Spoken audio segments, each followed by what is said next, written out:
Bien, buenas tardes. ¿Me confirman, por favor, si pueden ver la pantalla? Buenas tardes, doctor. Sí se puede ver la pantalla. Perfecto. Bien, siendo puntuales y estando en la hora programada, vamos a iniciar la actividad teórica del día de hoy y vamos a revisar algunos conceptos sobre infecciones micóticas de afectación sistémica, de ahí el nombre de micosis profunda. Obviamente no se va a tocar el tema de las micosis superficiales, de las que afectan solamente la piel, puesto que estos estamos hablando de cuadros mucho más severos de ámbito sistémico, como repito, y que ameritan pues un estudio completo, puesto que muchas de estas patologías se ven con bastante frecuencia en nuestro país, sobre todo en zonas endémicas, y es importante conocer algunos aspectos básicos del manejo de este tipo de infecciones de tipo micótico. Dicha esta parte introductoria, vamos a iniciar en modo de presentación y vamos a iniciar y suelo iniciar siempre con un pequeño caso clínico que nos orienta al tema que vamos a revisar en este momento. Es un paciente varón de 45 años de edad, natural y procedente de la Merced Chanchamayo. Acude por abdomen agudo quirúrgico, hallándose una tumoración granulomatosa en el ángulo hepático del colon. Al examen clínico, además, se le encuentra caída espontánea en los dientes, que conocemos como paradentosis, y además edema de labios, sobre todo a nivel superior, con ulceraciones hemorrágicas en la mucosa labial, en paladar blando y en la lengua, y estas lesiones son bastante dolorosas y además se aprecia disfonía. En ese contexto, el diagnóstico más probable es, vamos a ver que tenemos varias posibilidades, pero de todas maneras la que más orienta con la clínica que mencionamos es la blastomicosis sudamericana o Paracoccidioides brasiliensis, que es el agente etiológico. Y esto es importante porque estas características que vamos a mencionar acá, la parte clínica en cavidad oral, y algo muy importante, y es importante, bueno, repito, recalcar, que la parte epidemiológica es lo más importante en enfermedades infecciosas porque nos orienta mucho a los diagnósticos más probables. De aquí es la importancia de conocer de dónde procede el paciente y en función de eso vemos que la clínica más adecuada y que se compara con lo que mencionamos acá en la patología oral, esto está más orientado a blastomicosis sudamericana. Y eso vamos a detallarlo más adelante en las siguientes presentaciones. Pero insisto, la parte epidemiológica juega un rol muy importante en el diagnóstico de este tipo de enfermedades. Entonces, tenemos varios sinónimos. El más conocido, blastomicosis americano, paracoccidioidomicosis, debido al agente etiológico. Granuloma paracoccidioidal también es otro término conocido.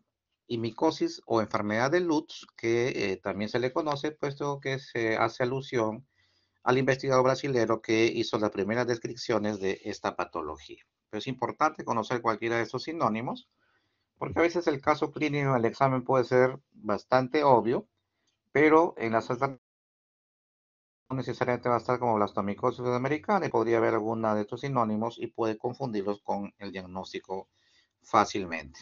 Tengan cuidado en ese aspecto. Y entonces le decía pues que Lutz fue el primer investigador brasilero que en 1908 hizo las primeras descripciones de esta patología, pero en nuestro país fue recién a partir de 1937 donde Weiss hizo las descripciones también en casos que reportaron en nuestra Amazonía principalmente. Y realmente es una micosis profunda porque hemos dicho que tiene un componente sistémico, si bien es cierto es muy evidente la clínica en cavidad oral. Obviamente no es la única zona afectada, como el caso clínico puede haber incluso compromiso intestinal y entonces es importante tener claro cuál es la clínica de esa patología.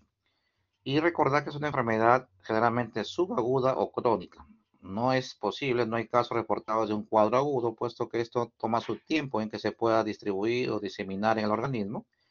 Inicialmente lo encontramos compromiso de piel y mucosas, pero posteriormente se disemina a ganglios linfáticos y a órganos internos, incluyendo los pulmones. Interesante porque además tiene una evolución maligna. No es que tenga una alta mortalidad, lo que pasa es que deja secuelas permanentes y que no tiene tendencia a la curación espontánea sin tratamiento. Incluso con tratamiento también puede dejar algunas secuelas fibróticas que vamos a mencionar también al final de esta primera parte. pero lo que sí está claro es que es una enfermedad básicamente endémica de zonas tropicales y subtropicales de América Latina, y por el norte encontramos del centro de México hasta por el sur Argentina y Uruguay. Realmente es una enfermedad bastante diseminada, pero sobre todo en el contexto de temperaturas o climas tropicales y subtropicales. Se llama hongo dimórfico porque tiene dos formas de presentación. En su vía saprofítica está como un moho, y esa es la forma infectante por la cual por vía inhalatoria ingresa a nuestros pulmones, y aquí a través de esta la forma más frecuente de ingreso por la vía inhalatoria, aunque también se ha descrito que por microtraumatismos con lesiones en mucosas sobre todo o en los márgenes anales también puede ingresar estas formas infectantes y entonces desarrollarse en el organismo, donde se transforma en una levadura que finalmente es la forma que inicia la sintomatología. Por lo tanto, esta forma ya que está en el organismo ya no es digamos, contagiante, por lo cual se descarta la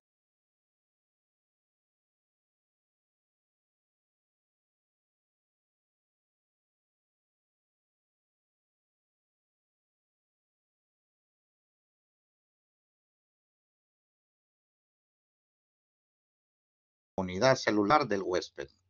Más alteración, más venido a menos la inmunidad celular, obviamente los cuadros serán mucho más severos y mucho más diseminados también, como veremos a continuación.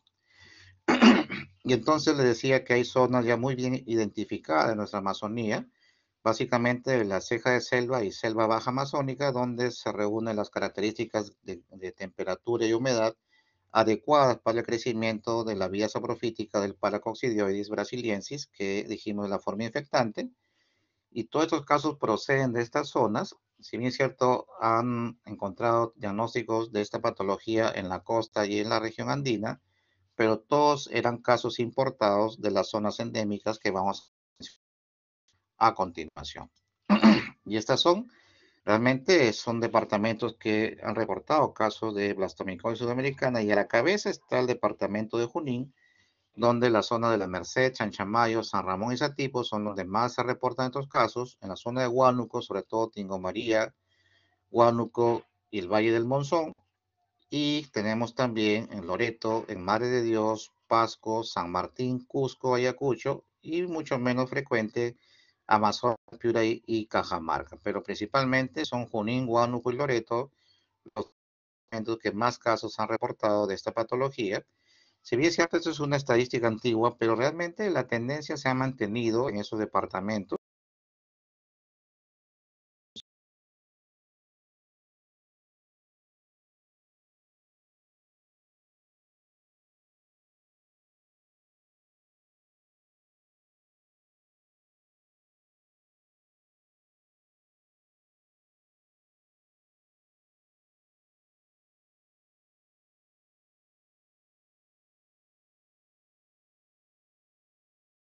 O desatendidas, como las que están acá en la diapositiva, y que no solamente son los virus, perdón, los hongos, sino también virus, hay bacterias, hay protozoarios, hay parásitos, y entonces, importante, porque las bacterias no se investigan adecuadamente y siguen siendo problemas presentes en el país, pero que no se le da la importancia del caso, como el caso, por ejemplo, de la lepra, del dengue. Cada año tenemos gran cantidad de muertes por dengue, sobre todo en la selva, pero es un problema de todos los años si no se le da la importancia adecuada. Lo mismo pasa entonces con nuestro caso de paracoccidioides, en los cuales también tenemos problemas pues de falta de atención de estos casos. Y esa es la importancia de conocer y detectar oportunamente este tipo de compromiso que vamos a ver sobre todo en la parte mucocutánea.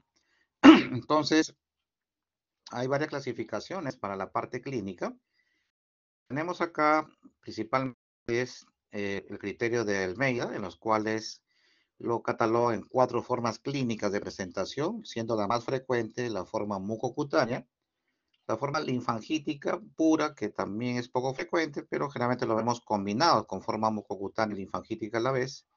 La forma visceral sola también es poco frecuente, pero está descrita. Y la de tipo mixta, que también podemos ver combinaciones de las formas anteriores.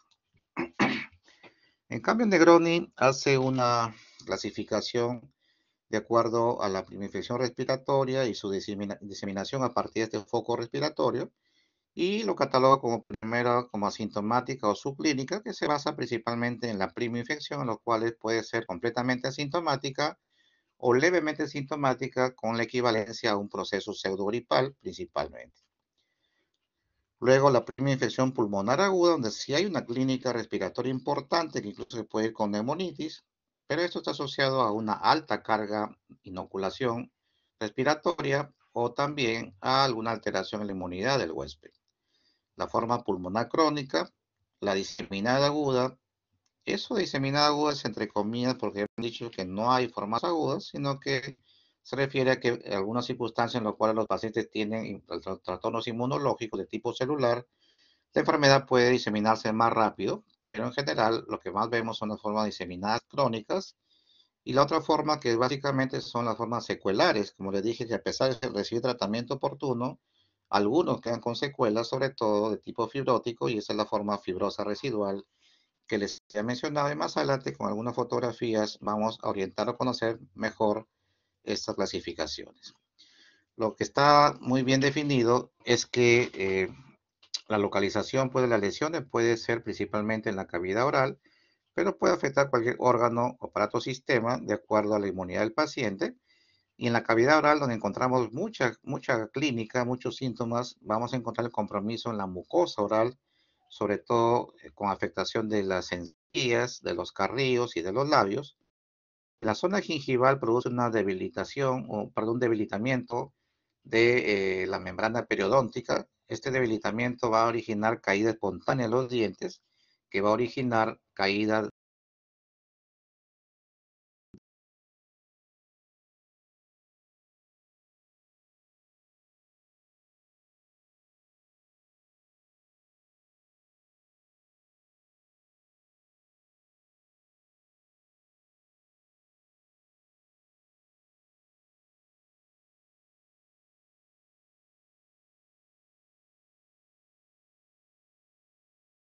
de problema dentario, y entonces es ahí donde se empieza a hacer la búsqueda y se encuentra pues la presencia de este hongo. La parada entonces o caída espontánea de los dientes es uno de los síntomas más frecuentes en cuanto a la cavidad oral, y está asociado pues a la formación de granulomas apicales en los dientes afectados.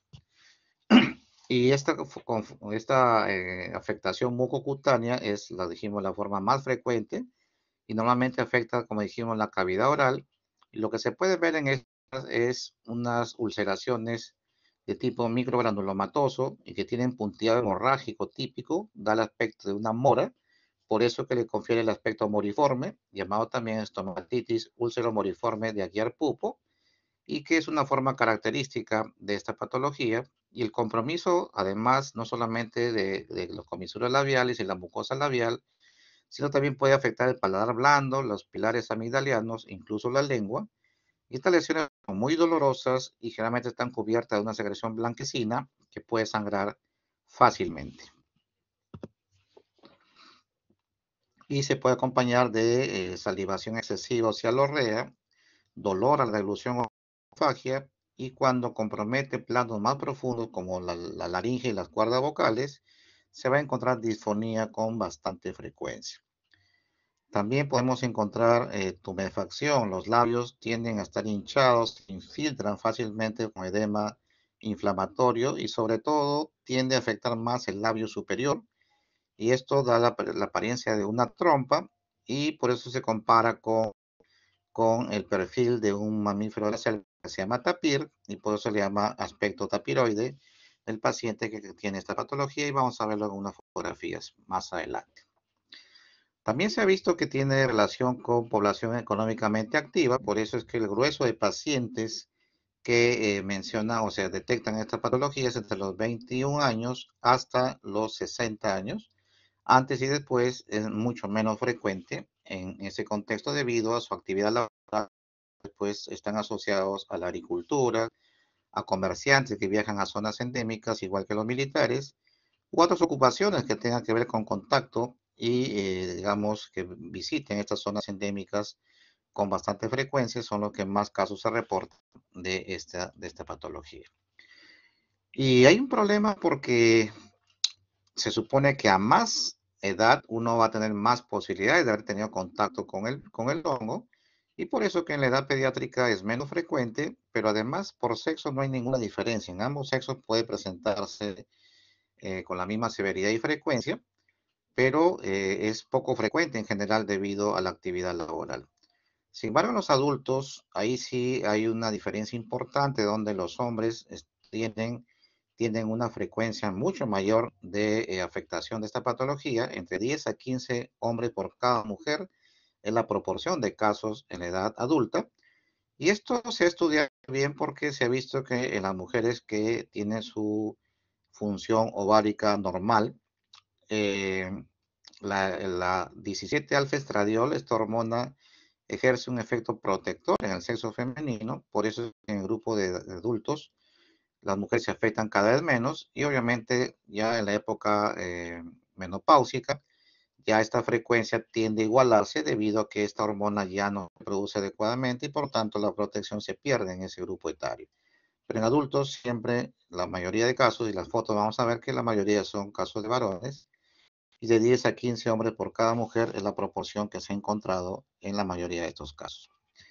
Y cuando vemos las formas más frecuentes, mucocutánea sigue siendo la más frecuente, y las formas mixtas, la mucocutánea asociada a cuadro linfático y visceral, viene en segundo lugar, mucoso visceral en tercer lugar, visceral puro en menos proporción, y las formas, pues, por ejemplo, ganglionares, puras y cutáneo linfáticas son las que son menos frecuentes debido a que normalmente las formas mucocutáneas son las que están más frecuentemente asociados en las formas de presentación. Y aquí podemos ver el caso de paradentosis. Vean que el paciente sufre caída espontánea del diente por granulomas apicales, que se pueden ver fácilmente en la radiografía, que debilita pues la raíz de los dientes, y eso obviamente también genera el tema de la caída espontánea. Y aquí se puede apreciar también que ya se ve un infiltrado puntiforme en el labio superior, incluso se ve aumento del volumen del labio. Ya vemos en compromiso el compromiso dentario que les había mencionado. Miren, esta es una persona que también tiene compromiso mixto, hay compromiso cutáneo, una lesión en la comisura labial, pero tiene un edema importante de los labios, y también tiene compromiso dentro de la mucosa oral, como vamos a ver adelante. Incluso acá en la nariz también tiene otra lesión que es compatible con esta patología. Este es el compromiso mucocutáneo, que es el más frecuente, la más frecuente forma de presentación de estos casos. Acá es un caso mucho menos frecuente, se trata de una forma linfangítica pura, vemos compromiso linfático solamente en el cuello. Sin embargo, como ven ustedes, son lesiones que tienden a fistulizarse, tienden a excedarse y fistulizarse fácilmente, y eso también nos da las características de ese tipo de hongos que es importante diferenciar con otras patologías ganglionares, ¿no? Entonces, es una forma poco frecuente, pero es importante tener en cuenta también que puede aparecer solamente como compromiso linfático. Este paciente vemos lesiones también ya diferentes, unas úlcero-costrosas, algunas compromiso necrótico, como pueden ver ahí, y otras que tienen a excedarse. Es una forma cutánea, y cutánea pura también son poco frecuentes porque acá se pueden los labios, también ya hay un compromiso ahí, y esto se puede catalogar como una forma mucocutánea porque ya hay compromiso de mucosa labial, pero son las formas más frecuentes de presentación como vemos en este caso. Y entonces las cutáneas puras son extremadamente raras, siempre o casi siempre están acompañadas de compromiso mucoso y menos frecuentemente compromiso visceral. Además, las lesiones, como hemos visto en las fotos, tienen diferentes formas de presentación, que pueden ser pápulas, pueden ser costras, úlceras o combinaciones de estas. Pueden ser formas ectimatoides o también las lesiones pápulo, úlcero axedadas, las últimas que vimos en la foto, nodulares o incluso verrucosas. A veces una lesión puede parecer una verruga, o incluso a veces puede parecer una cicatriz queloide, y esas formas diferentes de presentación también nos pueden confundir con otras patologías. También vemos formas clínicas ganglionares primarias que aparentemente no se sabe la puerta de entrada, y que eso nos puede hacer confundir con linfomas, y también con la tuberculosis ganglionar por el tamaño de las adenopatías, porque tienden a excedarse y a veces se fistulizan. Pero eso es importante entonces hacer los estudios respectivos para definir el tema de la etiología, pues si se trata de tuberculosis, de linfomas o una forma ganglionar secundaria de paracoccidioides brasiliensis. Importante entonces este dato. Entonces también vamos a ver que la forma clínica mucocutánea linfática visceral viene en segundo lugar en frecuencia y afecta a varios órganos, pero muy frecuente es la afectación pulmonar, donde se ven infiltrados pulmonares que pueden ser macro o micronodulares, sobre todo pueden afectar también la zona iliobasal, y cuando son micronodulares a veces incluso se puede confundir con una tuberculosis miliar, y de ahí la importancia puede conocer los antecedentes epidemiológicos para no confundir tuberculosis fácilmente, porque la placa puede confundir también entre micosis profunda y tuberculosis miliar. Es importante diferenciar eso, porque incluso la micosis también pueden producir cavitaciones, sobre todo en la localización apical, donde clásicamente afecta también la tuberculosis y también por radiografía nos podemos confundir el diagnóstico con tuberculosis. En cambio, existen otras localizaciones mucho menos frecuentes, por ejemplo, localización suprarrenal, en el cual se ha visto solamente un caso, y otras como localización ósea, que puede producir osteomielitis, en 4 casos cuyo diagnóstico es mucho más difícil porque se requirió pues, biopsia del hueso para poder hacer el diagnóstico definitivo, porque es poco frecuente, pero es importante que ustedes lo tengan presente también en las posibilidades diagnósticas de un paciente que venga de zona endémica.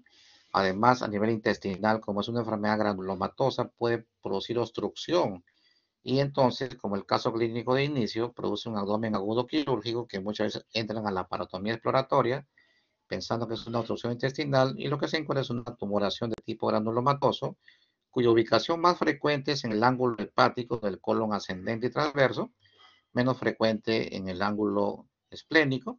Y entonces vamos a ver que esto puede producir obstrucción, un dolor abdominal agudo y puede confundir con abdomen agudo quirúrgico. Pero es una forma de presentación rara, pero es importante también tenerla en cuenta si un paciente viene de zona endémica. A nivel del sistema nervioso central, son pocos casos que se han descrito hasta la fecha, pero cuando se presenta es algo grave porque hay retraso en el diagnóstico generalmente, y también el compromiso a nivel testicular y se ha visto en 5 casos y que también a la inspección y a la palpación puede confundirlo con tuberculosis genital. Eso también tenerlo en cuenta en aquellos pacientes que tienen una orquitis y que puede confundirse con tuberculosis y a veces con brucelosis también que puede afectar el testículo y el epidídimo. Se ha visto algunas otras lesiones, sobre todo micronódulo granulomatoso en cara y cuello y compromiso visceral, que también genera a veces difícil control terapéutico debido al retraso en el diagnóstico y eso obviamente pues genera más daño al paciente mientras más se tarde en hacer el diagnóstico correcto. Y también les mencioné que es una enfermedad de evolución maligna porque a pesar de que uno pueda hacer el diagnóstico y iniciar tratamiento adecuado, se ha visto que quedan secuelas, sobre todo secuelas fibróticas, y tiene mucha frecuencia la localización en las comisuras labiales, lo que genera retracción y restricción para la apertura oral, y eso obviamente va a generar problemas para el alimentarse, el hablar correctamente, y muchas veces requieren pues algunas correcciones quirúrgicas para mejorar estas secuelas, y también tenemos fotos de esas lesiones más adelante. El diagnóstico en realidad es bastante sencillo cuando la sospecha es alta, y por eso la importancia de que el paciente, si viene de una zona endémica, entonces va a tomar muestras de alguna lesión y va a hacer coloraciones que se tiñen casi con cualquier tipo de colorante. Y lo que está claro y lo que uno debe ver son las blastosporas de doble contorno que están multigemadas alrededor y dan la apariencia clásica de una rueda de timón de barco. Y entonces vamos a darnos cuenta que este tipo de formas de esporas son patognomónicas. No existe otro hongo que tenga esas características de sus esporas y eso lo vamos a ver en las fotografías siguientes. Obviamente otra forma también es tomar biopsia de las lesiones y hacer un estudio anatomopatológico. Los cultivos también se pueden realizar tomando cultivos en medios para este tipo de gérmenes Sin embargo, el cultivo es un poco más lento y a veces retrasa el diagnóstico, pero también es factible porque sí crece en medio de cultivo como el agar sauro, por ejemplo. Y entonces tenemos el diagnóstico que está basado, y le hemos dicho, principalmente en epidemiología y en cuadro clínico. Y si ustedes hacen un extendido, un examen directo de alguna secreción con hidróxido de potasio o con algunas tinciones de yodo como el Lugol, se pueden ver fácilmente las blastosporas y con eso ya es prácticamente diagnóstico, porque son levaduras que tienen la clásica forma de timón de barco, como ya les había mencionado.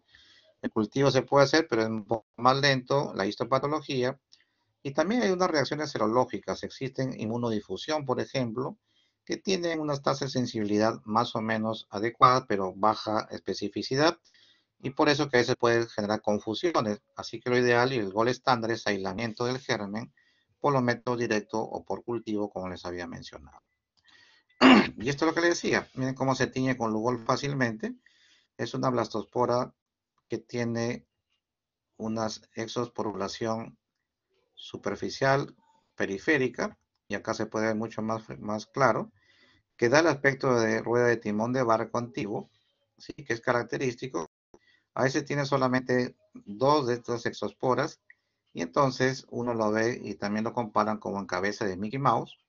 Y entonces es importante que ustedes vean que se tiñe y esas características son bastante frecuentes incluso con otro tipo de tinciones. Pero esto es patognomónico, no hay otro hongo que tenga estas características de sus esporas en las tinciones respectivas.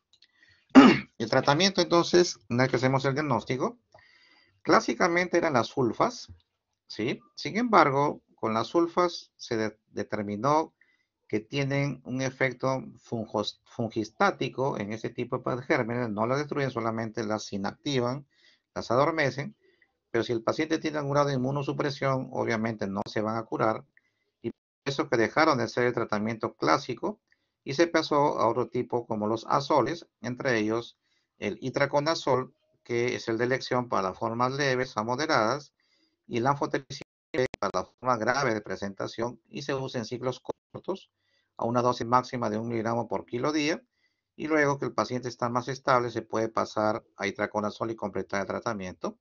Sin embargo, es importante mencionar que a veces hay pacientes que aparentemente tienen una forma leve de presentación, pero basta que tengan disfonía. Ese dato es interesante. Si es que tienen disfonía, estos pacientes tienen que ser considerados como una forma grave de presentación. Pues si hay disfonía y compromiso de cuerdas vocales y laringe, y recuérdense que ahí está cerca la glotis y la epiglotis, y si el granuloma obstruye la glotis, obviamente va a generar un paro respiratorio y entonces va a requerir una traqueostomía de emergencia para salvarle la vida. Por eso la importancia que el tema de la gravedad a veces es un poco subjetivo porque el paciente puede estar tranquilo aparentemente con lesiones en la boca, pero tiene disfonía, ya debe ser considerado como grave justamente para el manejo correcto de los antimicóticos. Eso es importante tenerlo en cuenta también. Y aquí vamos a ver algunas de las fotografías que les mencioné. Este paciente, este es todo lo que puede abrir la boca, porque tiene fibrosis en ambas comisuras labiales. Son retracciones cicatrizales que requieren cirugía para que el paciente pueda mejorar la apertura oral. Es un paciente con paradentosis, como pueden ver, y se nota claramente las características inflamatorias de los labios, un poco rojo vinoso, edematizados, que son características de los pacientes con blastomicosis sudamericana. Acá un paciente con cuadro mixto, vean, tiene compromiso cutáneo, tiene compromiso mucoso y tiene compromiso linfangítico. Vean cómo esta es la segunda forma de presentación más frecuente después de la mucocutánea. Es un caso interesante porque es un niño que no vivía en zona endémica, viajó a una zona endémica algunos días y adquirió el hongo por vía inhalatoria e hizo una forma linfangítica pura. Miren como compromiso acá en ganglios cervicales, pero también compromiso en ganglios axilares. Se hizo una biopsia de estos y se tomaron muestras y se aisló pues la presencia de estos poras de doble contorno, como les había mencionado, y se hizo el diagnóstico entonces de blastomicosis sudamericana en este niño. Igual este paciente con secuelas cicatrizales, se nota que tuvo compromiso también acá de tipo linfangítico, donde se ven algunas cicatrices. Importante entonces ver el tema de las secuelas también es importante. Y este es un estudio anatomopatológico. Cuando hacemos una biopsia de lesión, lo que vemos básicamente son los famosos granulomas o células gigantes del Langhans, donde se ve pues una acumulación importante de estos gérmenes, y acá se puede ver ampliado con respecto a la imagen de la izquierda. Entonces aquí claramente se puede hacer distinciones y se puede encontrar pues acá, como podemos ver, la blastospora de doble contorno con exosporulación que ya les había mencionado, ¿no? También es una forma de diagnóstico un poco más lenta el estudio anatomopatológico. Igual acá también podemos ver la histopatología de pacientes que han tenido estos episodios, y también se puede ver la presencia de estas esporas en menor frecuencia. Miren, esta es la característica del famoso aspecto tapiroide. Vean los labios como están inflamados, y principalmente predomina acá el labio superior, como ustedes pueden ver, y si lo vemos de perfil parece una trompa, y ese edema es justamente por este infiltrado que vemos acá de tipo moriforme, que se puede ver con frecuencia en los pacientes con paracordiomicosis. O a este paciente con problemas de retracción, vean que antes del tratamiento tenía compromiso cutáneo, mucoso, fangítico, y acá lo vemos ya después del tratamiento con las secuelas de fibrosis residual que posteriormente requiere también corrección quirúrgica, como se ha mencionado. Otro caso de un niño de solo compromiso linfangítico, que es menos frecuente. Y entonces, esa es la parte que quería compartirles en lo que corresponde a la parte de blastomicosis sudamericana. Las preguntas las vamos a responder al final de la presentación para no cortar la hilación de esta presentación. Pasamos a un segundo tipo de hongo, que es la esporotricosis, que también es un hongo, una micosis profunda que es muy frecuentemente asociada a infecciones de zonas endémicas con nuestra selva. Y vamos a ver el siguiente caso clínico: un paciente varón de 36 años, agricultor, natural procedente de Apurímac, es referido a Lima por presentar lesiones nodulares de tipo gomoso, algunas ulceradas, otras costrosas, con algo de tejido necrótico localizado en extremidades, acompañado de anopatía axilar e inguinal. En la biopsia de las lesiones se encuentran cuerpos asteroides basófilos de tipo ovoide, y el diagnóstico más probable es, y vamos a darnos cuenta que cuando hacemos la descripción de las lesiones, cuando vemos la zona endémica donde procede el paciente, nos damos cuenta que la primera posibilidad aquí es esporotricosis, como vamos a mencionar también más adelante. Aunque los cuerpos asteroides no son patognomónicos de este hongo, se encuentran con mucha frecuencia en la muestra tomada de las lesiones. Esta se denominó Sporotis schenckii justamente porque Schenck fue el primero que hizo las descripciones de este cuadro en Estados Unidos en 1819, y como el caso anterior, también es una enfermedad micótica de tipo subaguda o crónica, nunca es aguda, y su compromiso más frecuente es solamente en la piel, solamente en aquellos pacientes que tengan problema inmunológico. En ellos se verán formas diseminadas con compromiso subcutáneo, linfático o incluso compromiso visceral, pero eso en formas de pacientes inmunosuprimidos. El agente etiológico también es un hongo dimórfico porque en el organismo se convierte en levadura, también está como moho, que es la forma infectante, y entonces es importante porque estos mohos están diseminados en vegetales y en el suelo, sobre todo está a veces en los arbustos, en algunas plantas ornamentales como flores ornamentales, y entonces las personas que cultivan ese tipo de flores, cuando cosechan las mismas, sufren pequeños accidentes punzantes con las espinas de este tipo de flores, y esa es la forma clásica como se inoculan este hongo. Por eso también algunos sitios le llaman enfermedad de los criadores de rosas o rosedales, porque son frecuentes pues, los accidentes con las espinas, y es la forma como uno se inocula accidentalmente los hongos. Importante que es de crecimiento relativamente rápido en los medios de cultivo, y su reservorio está en la naturaleza en la mayoría de estas zonas que les había mencionado. Hay países a nivel mundial como Japón que también tienen un reporte importante de estos casos, en Sudáfrica, en México, en Centroamérica y en Sudamérica, por supuesto. Y en nuestro país los encontramos principalmente en el departamento de Apurímac, aunque no es el único, puesto que en Ayacucho, Cusco, Ancash, Cajamarca y La Libertad también se ha descrito, y menos frecuentemente en Amazonas, Huánuco y en Puno. En Puno, en zona de ceja de selva, que es Sandia, Ten en cuenta que son generalmente asociados a zonas con clima tropical o subtropical. Entonces, ya lo mencioné que la puerta de entrada es la cutánea, generalmente por microtraumatismos, escoriaciones, cortes, laceraciones, con material que ha sido contaminado con tierra o con arbustos. Y es una enfermedad que afecta principalmente la piel, pero de acuerdo a la diseminación y la profundidad de la inoculación puede afectar el tejido celular subcutáneo, incluso puede comprometer el hueso y algunos otros órganos, aunque esto está asociado a trastorno inmunológico, puesto que en este grupo de pacientes veremos pues las formas más severas y más diseminadas en aquellos que tienen gran alteración de la inmunidad. El periodo de incubación para este hongo sí es variable. Lo que se ha estudiado perfectamente es en las formas cutáneas, puede ser entre una semana a un mes, pero otras formas como la pulmonar, por ejemplo, hasta ahora no se ha podido precisar cuál es el periodo de incubación exacto. Y entonces, principalmente vamos a ver manifestaciones cutáneas. Y estas lesiones, como ya describimos en el caso clínico, pueden ser nodulares, tipo gomosas, redondeadas, algunas pueden ser costrosas, otras se pueden ulcerar, generalmente son múltiples, aunque pueden ser únicas, y obviamente va a afectar las zonas donde uno tiene más riesgo de contacto accidental, como son las extremidades, brazos y piernas, donde más frecuentemente encontramos estas lesiones, ¿sí? Así que es importante tener en cuenta esas posibilidades. Y vean acá, esta es una forma nodular, ¿sí? Vean cómo hay unos nódulos ahí, otras vamos a ver de formas diferentes, como acá vemos algunas costrosas, algunas se están ulcerando e incluso acá vemos algunos con compromiso necrótico, como vemos otra forma de presentación. Acá nuevamente una forma de tipo nodular principalmente.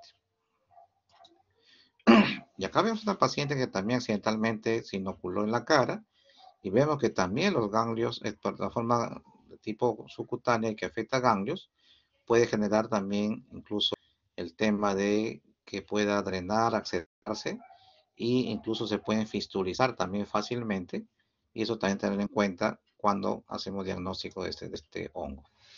Entonces la forma cutáneo-linfática sigue siendo la más frecuente hasta 80% de los casos, la forma cutánea pura no linfangítica hasta 30%, forma pulmonar primaria menos del 2% y las diseminadas de 2 al 5% porque estas se dan solo en pacientes con trastorno inmunológico.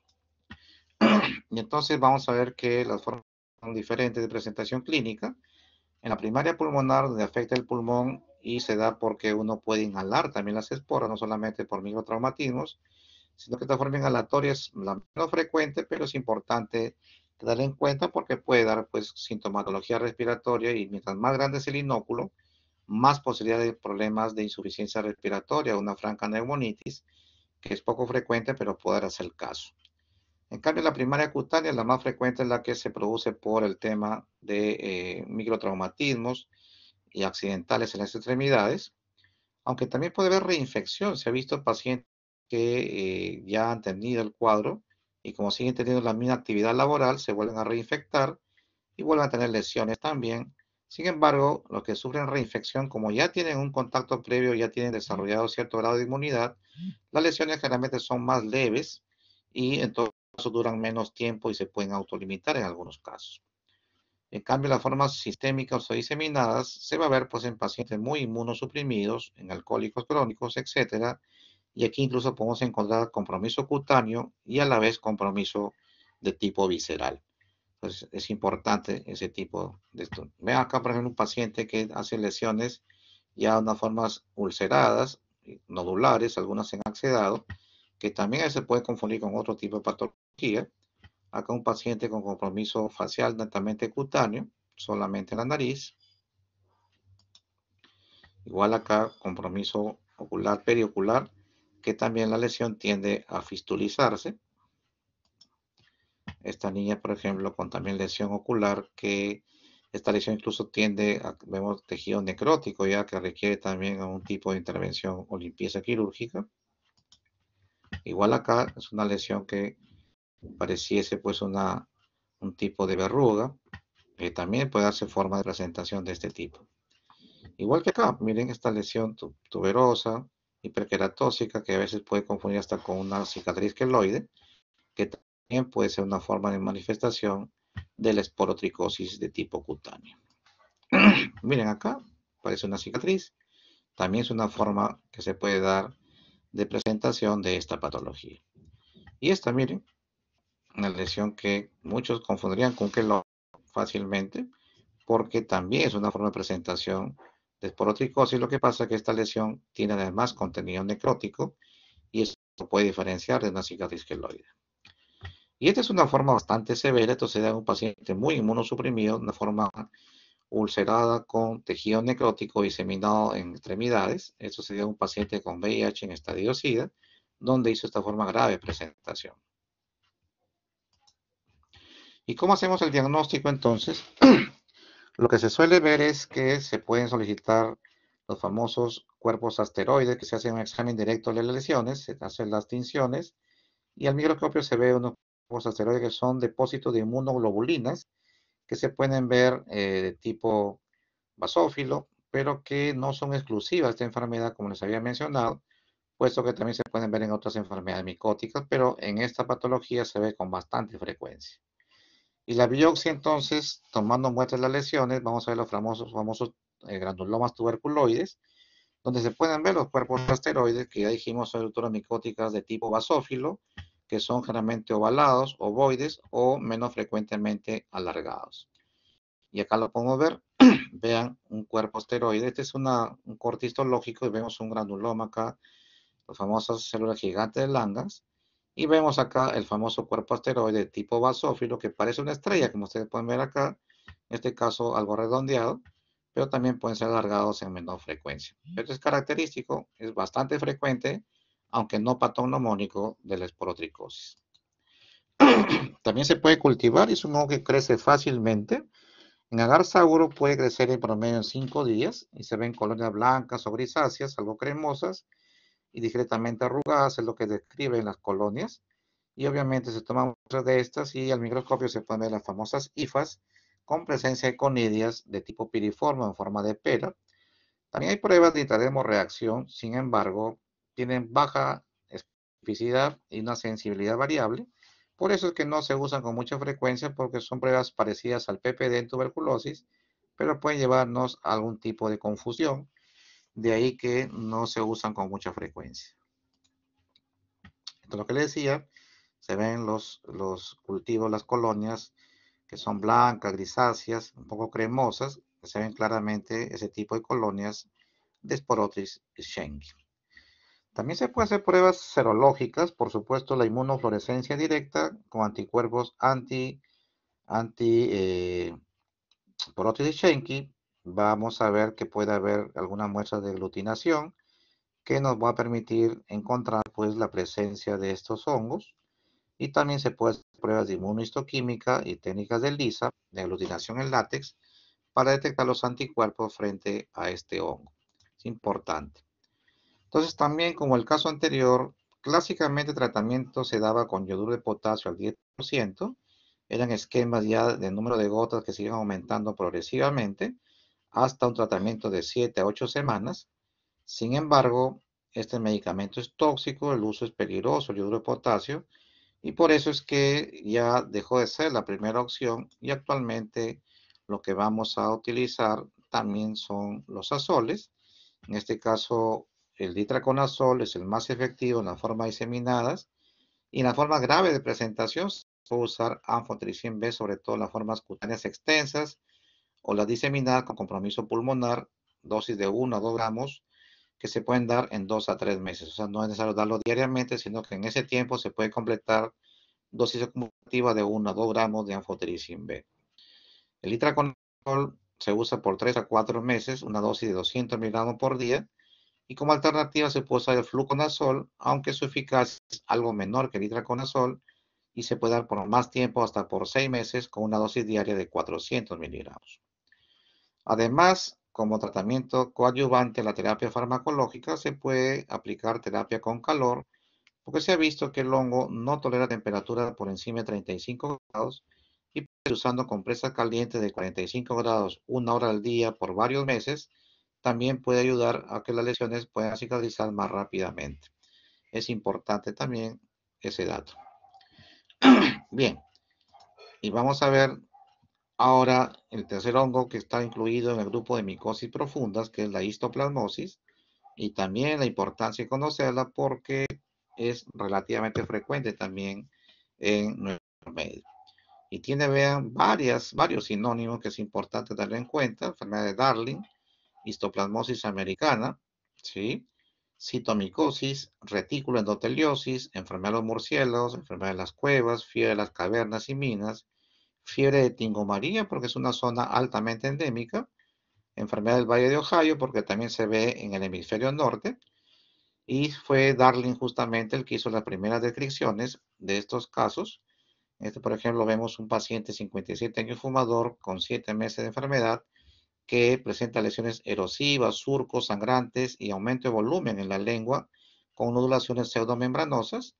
Y se hace una biopsia de esta lengua y se encuentran células plasmáticas gigantes y multinucleadas que no tienen necrosis con exudación y úlceras asociadas.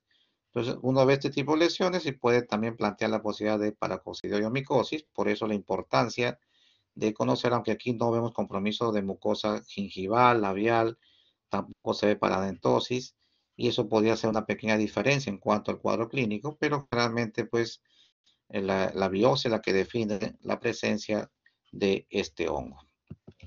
Y aquí podemos ver la distribución, como vemos, de varios departamentos que tienen características climáticas favorables para el crecimiento, y no solamente de la selva, se ha visto también presencia en la costa norte, en ceja de selva, como la ceja de selva de Puno en Sandia, por ejemplo.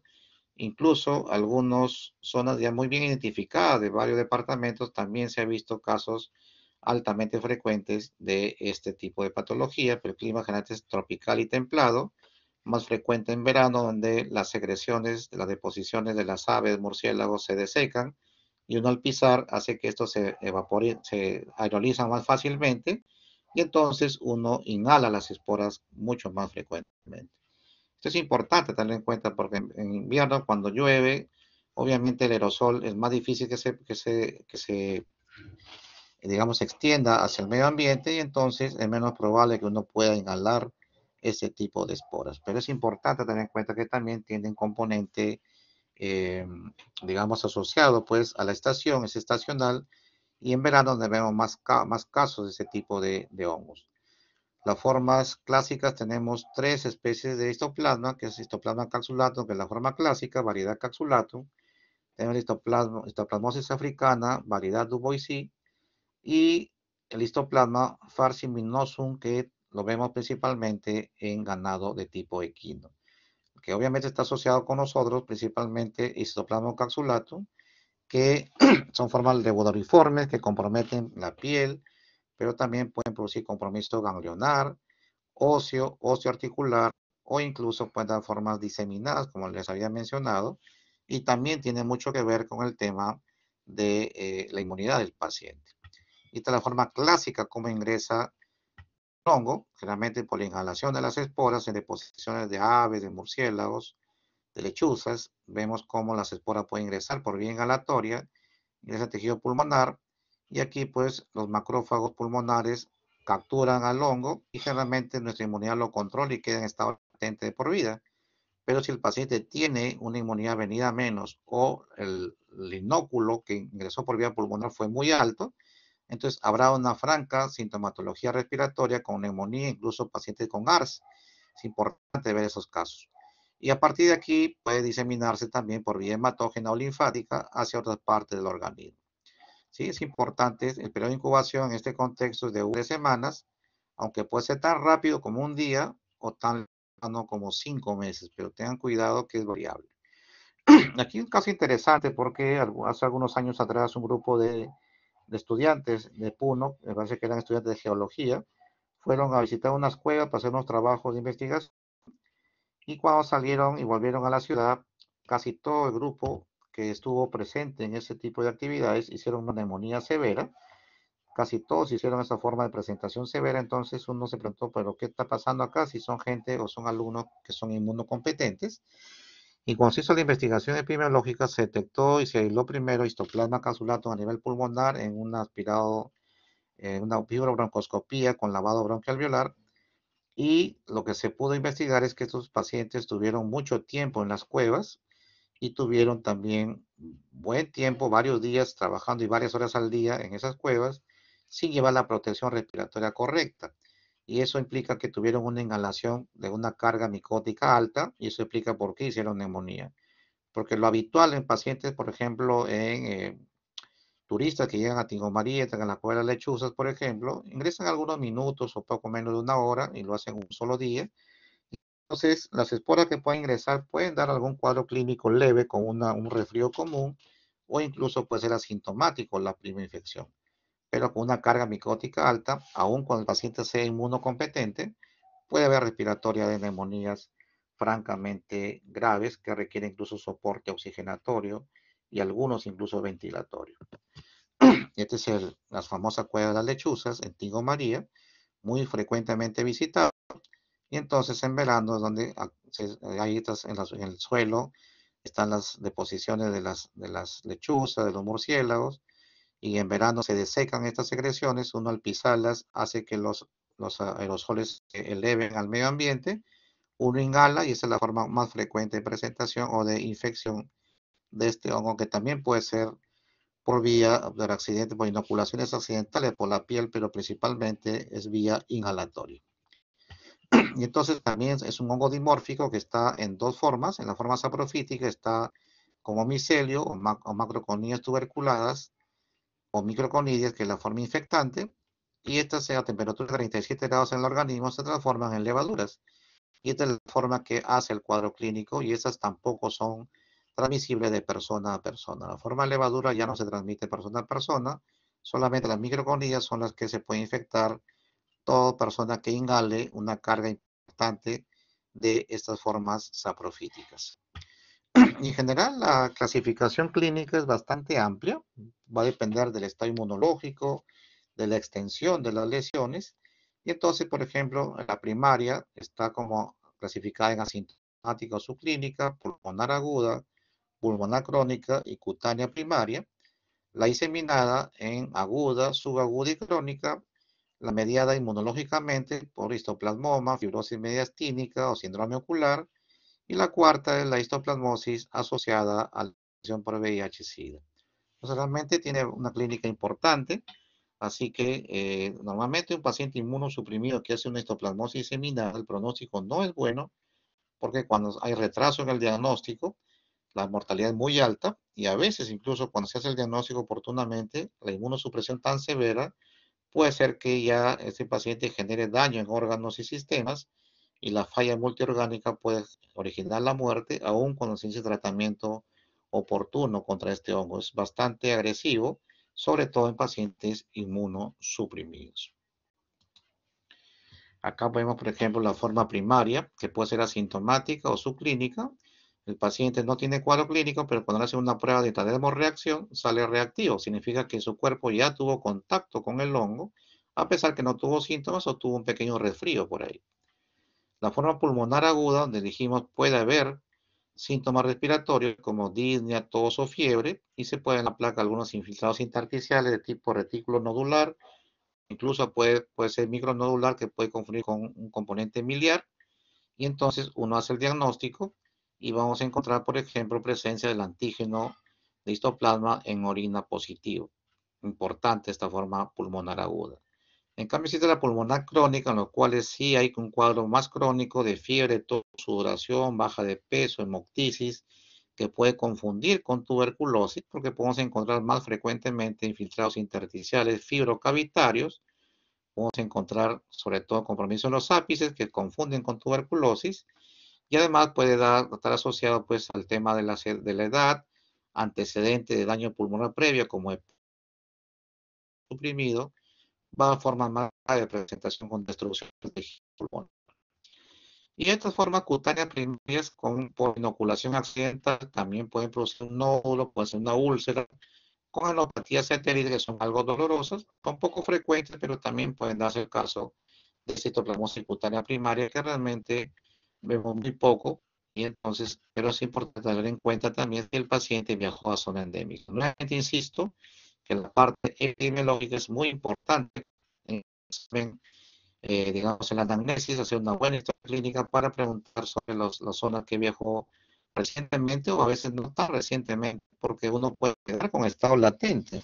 Hay pacientes que adquirieron el hongo en la infancia, cuando vivieron en zonas endémicas, ahora viven en Lima, pero desarrollan una enfermedad inmunosupresora como VIH en estadio SIDA y desarrollan histoplasmosis diseminada. Entonces uno no le toma importancia porque hace 10 años vive en la selva y no le toma importancia a ese dato, cuando en estos casos sí tiene una importancia muy, muy alta debido a que por ahí podemos hacer la sospecha clínica de una histoplasmosis diseminada. Es importante también una buena historia clínica. Vean la diferencia de una forma pulmonar aguda versus una crónica. Vean cómo en la forma aguda hay infiltrados, ¿no?, retículos endoteliales. Vemos acá compromisos hilarios difusos en virus que puede confundir incluso con procesos virales, como el caso ahora actual de COVID-19.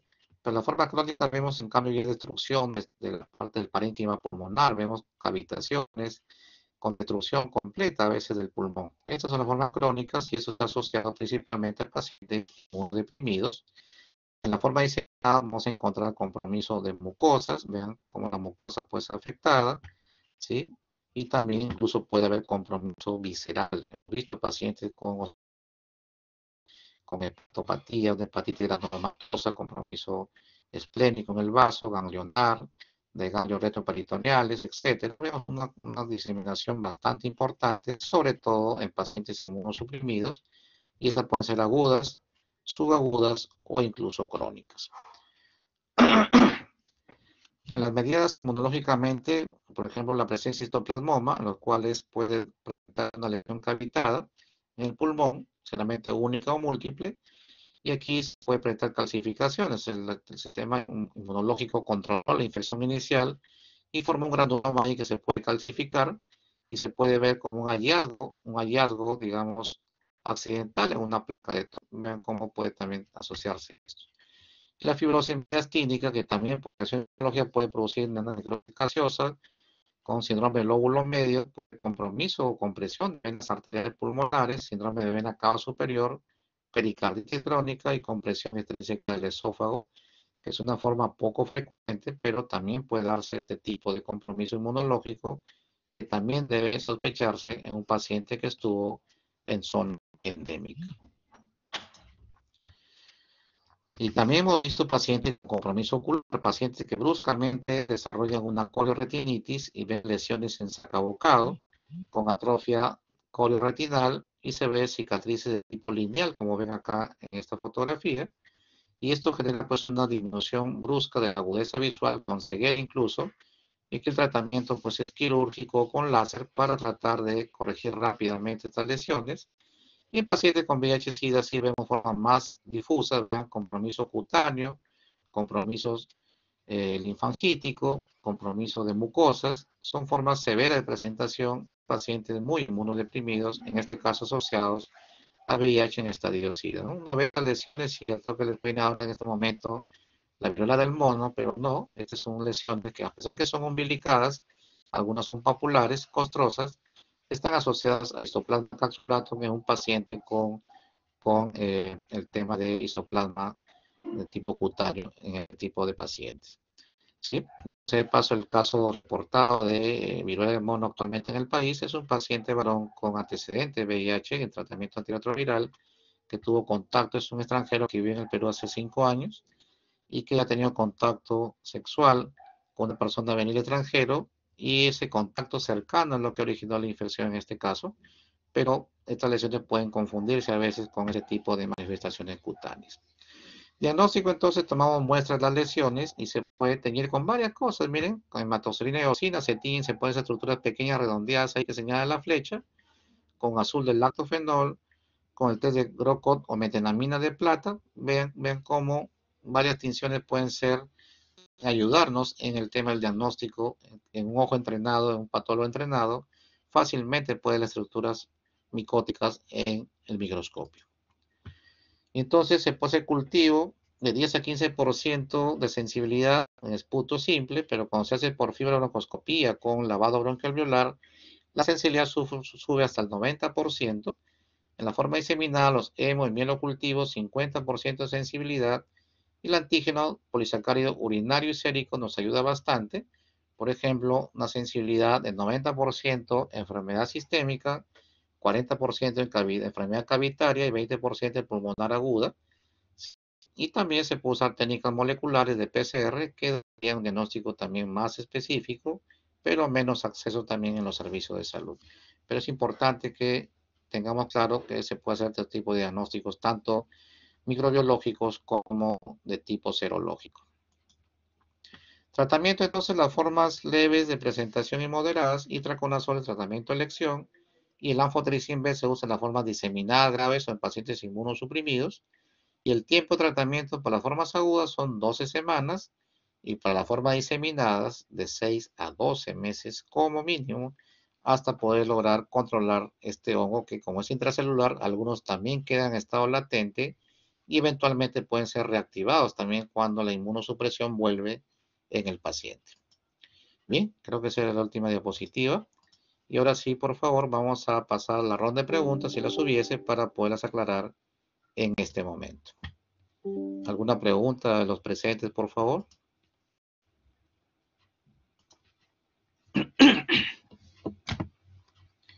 Pueden levantar la mano y encender su micro.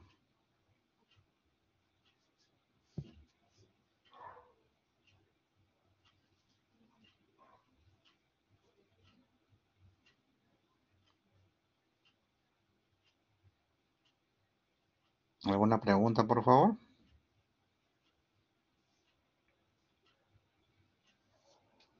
Entiendo que todo está claro, entonces.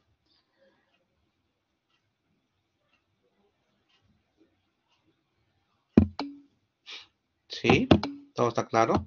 Perfecto. Bien, entonces les agradezco por la atención. Yo voy a enviar la charla al doctor Cano y con él ellos ya les darán llegar la charla respectiva para que la puedan revisar. Igual está grabada en la plataforma y puedan ustedes descargarla oportunamente. Les agradezco por la atención a todos y buenas tardes.